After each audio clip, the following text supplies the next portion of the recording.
talking about the Catholic social teachings. Teachings are being applied to our modern society.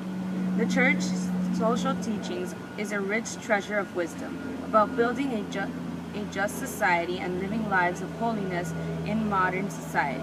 There are two main themes of the Catholic social teachings that find deep expression in the book of Genesis. The dignity of the human person and the stewardship of God's creation. The dignity of the human person flows from the creation in God's image. The divine image gives holiness to every human. We show our respect for the Creator by stewardship of creation. We indeed are co-creators of the world we touch. Now to talk more about Catholic social teachings, here's Jose Sarasti. The Vatican has asked the Archdiocese of Friedberg, Germany to revise guidelines that would allow for Catholics who are divorced and remarried to receive the Eucharist. The Friedberg Archdiocese has suggested that divorced and remarried Catholics could receive communion if they express contrition for their failures of their earlier marriages. The reception of communion by divorced and remarried Catholics has always been a continuous issue, particularly in German-speaking countries. Both Pope Benedict XV and Pope Francis have said that the Church must provide pastoral support for divorced Catholics, but neither the Pontiff has called for a change in Church teachings that bars communion for those who divorced and remarried after a valid union. The Synod of Bishops, which will meet in October 2014 to discuss pastoral efforts to strengthen the family, is expected to address this issue. Now I'm passing it over to Matthew Grafton. Humans. We are many things. We are loving, scared, happy, angry, sacred, and also social. Marriage and family, love and participation.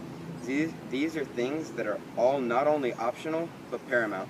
These are essential cogs in the machine that is human life.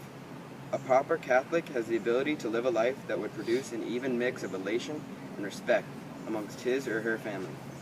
When you think of a textbook family that believes in Catholicism, you must include a mutual respect between the parents and the children, with a give and take of ideals and opinions that will help and you strengthen a family like a shoe on its shoelaces, the family being the shoe and your Catholic ideals and reverence as the lace.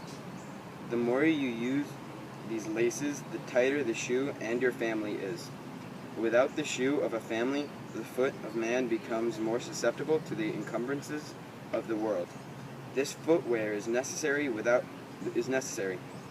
it, you will not be properly defended against the mental and physical pain of the world.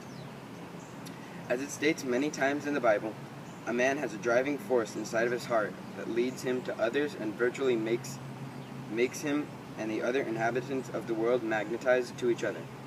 And life is begun alone so that it can be ended with someone you love with all your heart. Nascaro with the fun facts. Our resource tells us that it has been discovered that 34% of Catholics in the U.S. are Hispanic. This study was started by the United States Conference of Catholic Bishops. 67% of foreign-born Hispanics are Catholic, a figure that declines to 54% for Hispanics born in the United States. Now here's Gabby. To respect the dignity of a human person and be a good steward of God's creation, we must do 5 things. We must take part in my community, knowing your rights and responsibilities, care for God's creation, loving our neighbors, and respecting the life and dignity of human people.